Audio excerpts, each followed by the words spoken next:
कृष्णाय वासुदेवाय हरये परमात्मने। नमस्कार।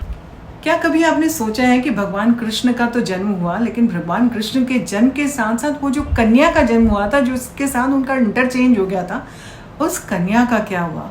उस कन्या का नाम क्या था? कौन थी? कहाँ से आई थी? फिर कहाँ चले गई? के बारे में ज़्यादा चर्चाएं नहीं है। क्यों लोग उनके बारे में इतना ज़्यादा जानते नहीं है। तो आज के डिवाइन सोच के इस एपिसोड में हम उनके बारे में चर्चा करेंगे। नमस्कार, मैं हूं नंदिता पांडे। तो आइए इस एपिसोड में आपको बताते हैं योग माया के बारे में, जो कि भगवान कृष्ण की बहन भी थी। योग माया कौन थी? वो की चचेरी बहन थी। और किनसे पैदा हुई थी? वो नंददेव और यशोदा की पुत्री थी। उसी दिन पैदा हुई जिस दिन भगवान कृष्ण का जन्म हुआ। लेकिन योग माया उससे पहले भी थी। वह योग माया कौन है? देवी दुर्गा की दयालु स्वरूप को योग माया बोला जाता है।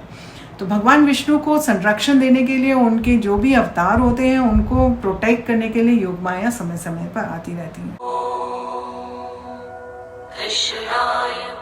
जिस समय देवकी का 7वां गर्भ धारण हुआ और पहले 6 गर्भों के जो भी शिशु हुए उनको कंस ने मार डाला, तो उसको बचाने के लिए योग माया ने अपनी शक्ति से उनके गर्भ के भ्रूण को वहां से हटा के रोहिणी के गर्भ में डाला। रोहिणी कौन थी? तो रोहिणी वासुदेव की पहली पत्नी थी। और उनके गर्भ में उस भ्रूण को डाला तो उससे बलराम पैदा हुए।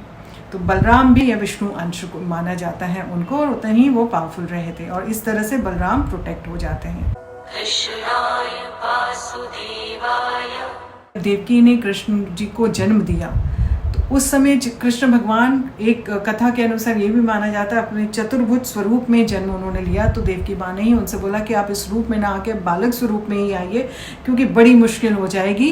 तो वो बालक स्वरूप में आए और फिर किस तरह से यमुना से लेते हुए पूरा अंधकार, यमुना में उफान, बादल, बिजली, कड़करी, सब कुछ हो रहा। और इस तरह से वासुदेव आकर के नंद के घर, जो उनके चचेरे भाई थे, अपने घर में गोकुल में आते हैं, जो लगभग 10 किलोमीटर दूर मथुरा से है। किस तरह से वासुदेव आकर के नंद के घर, जो उनके चचेरे भाई थे, अपने घर में गोकुल में आते हैं, जो लगभग 10 किलोमीटर दूर मथुरा से है। वहां पे आते हैं, उस समय इतनी सारी वर्षा हो रही होती है, अंधकार हो रहा होता है। तो उस समय माँ यशोदा को नींद आ जाती है, गहरी नींद में सो जाती है। और यशोदा के साथ सुनंदा भी सोई होती है। नंदा और सुनंदा नंद की बहनें थी। तो नंदा दिन में ध्यान देती थी अपनी भाभी का, और सुनंदा रात्रि को देती थी। लेकिन इतना अंधकार, कुछ इस तरह की वहाँ पे उस समय एनर्जीज हुई कि दोनों बहुत गहरी नींद में सो गई। और उस समय योग माया का जन्म हुआ। जब वासुदेव कृष्ण को लेके वहाँ आते हैं, तो वो कृष्ण को वहाँ पे रखते हैं, छोटे से लड्डू गोपाल को, और साथ में जो बच्ची होती है उसको अपने साथ लेके चले जाते हैं। जब बच्ची लेकर के वो कारागार के अंदर आते हैं, तो कंस को पता चलता है कि देवकी ने किसी पुत्री को जन्म दिया है।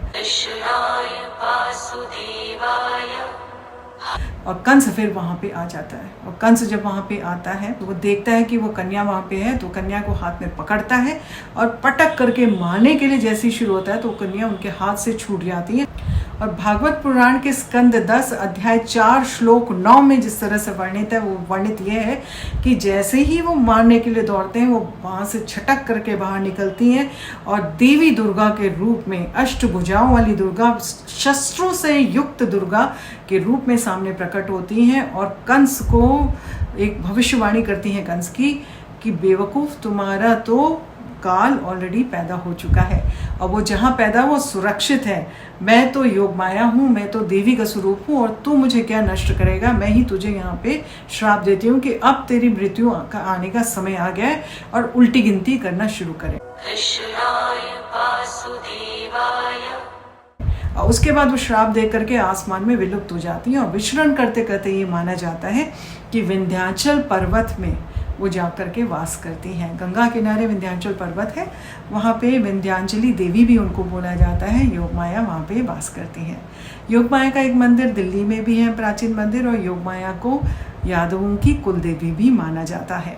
तो योग माया थी, जो बहुत इम्पॉर्टेंट है। जन्माष्टमी के दिन आप केवल भगवान कृष्ण की नहीं, दुर्गा की स्वरूप, दयालु स्वरूप योग माया का भी स्मरण करिए, प्रार्थना करिए कि वो भी आपको संरक्षण दे, वो भी आपकी मनोकामनाएं की पूर्ति करें, क्योंकि दयालु है, बहुत जल्दी मनोकामना पूर्ण करती हैं। तो इस एपिसोड में हम बताना चाह रहे थे योग माया कौन थी और कैसे वो विंध्याचली माँ बनी। तो आज भी वो जागृत अवस्था में बोलते हैं, विंध्याचली देवी के रूप में प्रचलित है, शक्ति पीठ भी उसको बोला जाता है। कई लोग कहते हैं पार्वती का भी स्वरूप मानते हैं उनको, पर विंध्याचली माँ के नाम से अधिक प्रचलन उनका है। तो थी योग माया की कहानी कि कौन थी योग माया। कृष्ण की और भी बहनें हैं, सुभद्रा थी, एकांगा थी।